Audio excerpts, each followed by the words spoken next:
إن الحمد لله نحمده ونصلي على رسوله الكريم أما بعد أعوذ بالله السميع العليم من الشيطان الرجيم من همزه ونفخه ونفثه بسم الله الرحمن الرحيم انا جعلنا بے شک ہم نے بنایا ہے فی اعناقہم ان کی گردنوں میں اغلالا توق، ہم نے ان کی گردنوں میں توق ڈال دیے ہیں، فہی پس وہ توق الی الاذقان ان کی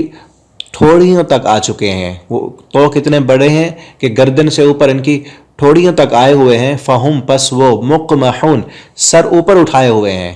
وہ توق ایسے ہیں کہ سر اب ان کا اوپر اٹھا ہوا ہے، سر نیچے بھی نہیں ہو سکتا اور ادھر ادھر بھی نہیں دیکھ سکتے۔ اور یہ توق حقیقی توق نہیں تھے، بلکہ گردنوں میں جو توق تھا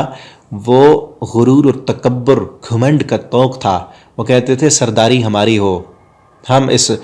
قوم کے سردار ہیں، پیسہ ہمارے پاس ہے، دولت ہمارے پاس ہے، تعلقات ہمارے ہیں، اور اس ملک میں جو ہے نا ہمارے اس برادری میں ہماری بات چلتی ہے۔ اور نبی صلی اللہ علیہ وسلم ان کے متعلق وہ کہتے یہ تو غریب ہے،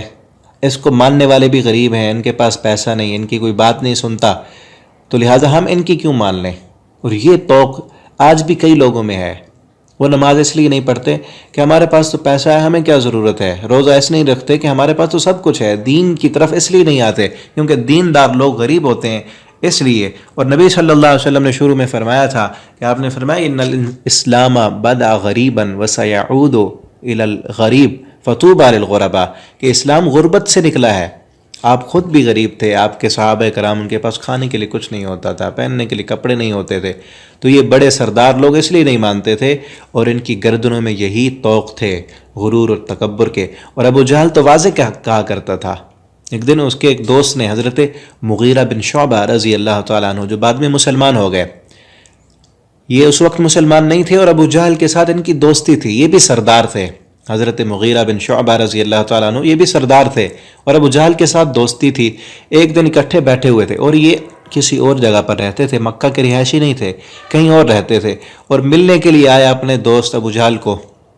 اکٹھے صبح کے بعد نماز کے بعد جو ہے نا گھومنے پھرنے کے لیے باہر نکلے۔ نبی صلی اللہ علیہ وسلم آ رہے تھے اور معمول کے مطابق، آپ کا معمول تھا آپ جو بھی ملتا آپ اس کو جو ہے نا دین کی دعوت دیتے۔ ابو جہل کو پہلے بھی کئی مرتبہ دعوت دی ہوئی تھی، اب بھی معمول کے مطابق گزر ہوا تو آپ صلی اللہ علیہ وسلم رکے وہاں پر، آپ نے اس کو دعوت دی، کہا کہ لا الہ الا اللہ پڑھ لو تم کامیاب ہو جاؤ گے، اللہ کو ایک مان لو، بتوں کی پوجا چھوڑ دو۔ تو اس وقت ابو جہل نے نبی صلی اللہ علیہ وسلم کو بہت ڈانٹا اور سخت کلام کیا اور کہا کہ میں نے تجھے کتنی بار روکا ہے مجھ سے یہ بات نہ کیا کر۔ تو ہم وہ چیزیں دیکھیں نا، تصور کریں کہ آپ صلی اللہ علیہ وسلم کس قدر دین کے لیے محنت کرتے تھے۔ ہم تو کسی کو ایک مرتبہ کہنے کے لیے تیار نہیں ہوتے، اور ایک مرتبہ کہنے کے بعد اگر کوئی روک دے نا ہم تو پھر تو سوال ہی پیدا نہیں ہوتا کہ ہم اس کو دوبارہ دین کی دعوت دیں گے۔ نبی صلی اللہ علیہ وسلم بار بار کہتے، ایک بندے کے پاس کئی مرتبہ جاتے،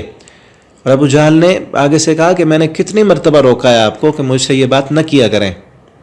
آپ دیکھتے نہیں، کوئی بھی موقع نہیں چھوڑتے۔ تو جو اس نے کہنا تھا کہا، نبی صلی اللہ علیہ وسلم نے خاموشی کے ساتھ وہ سن لیا آپ نے، اور آپ چلے گئے۔ جیسے آپ چلے گئے نا، اس کے دوست نے مغیرہ بن شعبہ، اس نے پوچھا مجھے یہ بتاؤ کہ یہ جو شخص دعوت دے رہا ہے یہ کیسا ہے، آپ کے خاندان کیا ہے، میں تو نہیں جانتا اسے، یہ کیسا ہے، سچا ہے یہ جھوٹا ہے، یہ کیسا ہے۔ اب وہ دونوں کافر اکٹھے تھے، تو ابو جہل کہتا ہے اگر مجھ سے دل کی بات پوچھتا ہے نا، دل کی بات مجھ سے اگر تو پوچھتا ہے تو دل کی بات یہ ہے کہ اس شخص جیسا سچا انسان ہمارے پورے خاندان میں نہیں ہے۔ اور پھر اس نے پوچھا کہ یہ جو دعوت دیتا ہے یہ بھی سچی ہے یہ جھوٹی ہے؟ تو وہ کہنے لگا یہ دعوت جو دیتا ہے یہ دعوت بھی سچی ہے، اس کی بات بھی سچی ہے، اس کا پیغام بھی سچا ہے، اور یہ خود بھی سچا ہے، زندگی بھر کبھی ہم نے اس کو جھوٹا نہیں پایا۔ پھر اس نے کہا پھر تو مانتا کیوں نہیں ہے، پھر تو مانتا کیوں نہیں؟ وہ آگے سے کہنے لگا ابو جہل کہ میں کیسے مان لوں، یہاں پر میں سردار ہوں، میرا آرڈر چلتا ہے، میری حکومت چلتی ہے، لوگ میرے پاس اپنے مسائل لے کر آتے ہیں، میرا پورا ایک سیٹ اپ ہے، میں سردار ہوں، لوگ مجھے تخت پر بٹھاتے ہیں، سارے میرے پاس آتے ہیں، اگر اس کی بات میں نے مان لی تو میرے پاس پھر کون آئے گا؟ پھر تو میرے ماننے والے سارے اس کی ماننا شروع کر دیں گے، پھر سرداری تو اس کے پاس چلی جائے گی، میرا ناک تو نیچا ہو جائے گا، میری پگڑی گر جائے گی، میں کیوں مانوں؟ تو اس سرداری کی وجہ سے یہی توق تھے گردنوں میں، پیسے کا توق، سرداری کا توق، اپنے آپ کو اونچا کرنے کا گھمنڈ، اب آگے مغیرہ بن شعبہ رضی اللہ تعالیٰ عنہ کہنے لگے تو نہیں مانتا تو نہ مان، مجھے ان سرداریوں کی پرواہ نہیں ہے، میں نے ابھی سے آج سے ہی جا کر اس شخص کی محمد صلی اللہ علیہ وسلم کی بات مانتا ہوں۔ تو وہ مسلمان ہو گیا، ابو جہل نہیں ہوا۔ تو جس کی قسمت میں اللہ نے لکھا تھا، اور یہی اللہ نے کہا ہے کہ ہم نے ان کی گردنوں میں توق ڈالے ہوئے ہیں، اور وہ جو ہے نا ان کی تھوڑیوں تک پہنچے ہوئے ہیں، یہ کبھی نہیں مانیں گے، نیچے دیکھتے ہی نہیں، یہ اپنے سر کو اونچا اٹھائے ہوئے ہیں گردنوں میں، جس طرح ہم کہتے ہیں نا اس کی گردن میں دولت آئی ہے تو سریا آ گیا ہے، یہ اب چھوٹوں کو دیکھتا ہی نہیں، ان کو کس کو کوئی پرواہ نہیں، ایک بھائی ہے غریب ہے اس کو دیکھتا ہی نہیں، اس کو بھائی نہیں سمجھتا۔ کئی دنیا دار ایسے ہیں، اللہ نے دیا کروڑوں پتی بن گئے، اب اپنے غریب رشتہ داروں کو رشتہ دار ہی نہیں سمجھتے۔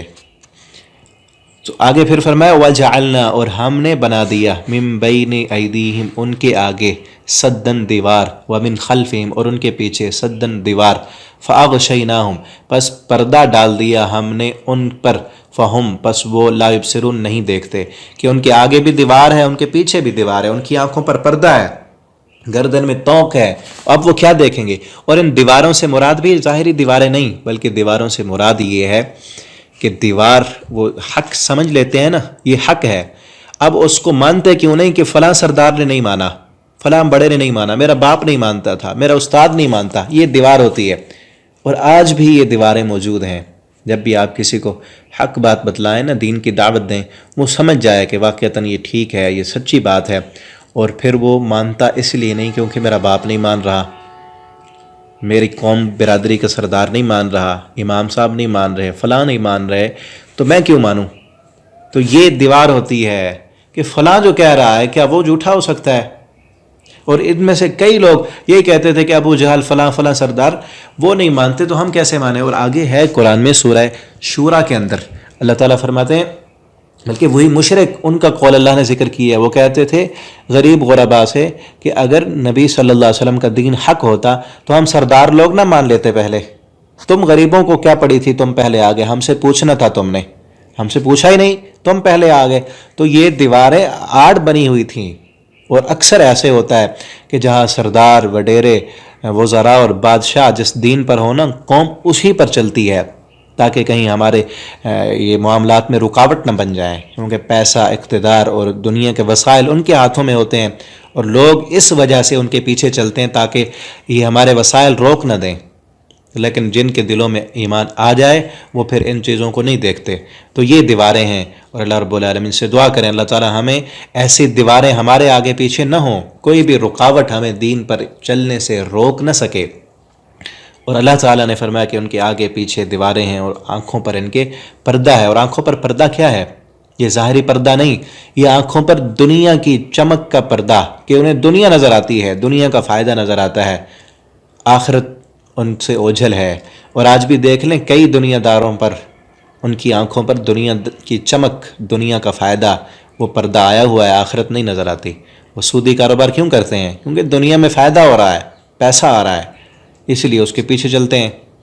دنیا تو مل رہی ہے نا، دنیا کی ظاہری رونقیں، چمک، دنیا کے ظاہری فائدے اللہ فرماتے ہیں ان کو نظر آتے ہیں، اور ان کو آخرت نظر نہیں آتی، کیونکہ ان کی آنکھوں پر اب دنیا کی محبت کا پردہ چھایا ہوا ہے۔ فہم لا یبصرون، پس یہ نہیں دیکھ سکتے۔ آگے انشاءاللہ ہم اگلے سبق میں پڑھیں گے۔ آپ ان اسباق کو آگے دوستوں کے ساتھ شیئر بھی کیا کریں تاکہ آپ کے لیے صدقہ جاریہ بنے۔ انشاءاللہ کل کے سبق میں آگے انشاءاللہ ہم پڑھیں گے۔ والسلام علیکم ورحمۃ اللہ وبرکاتہ۔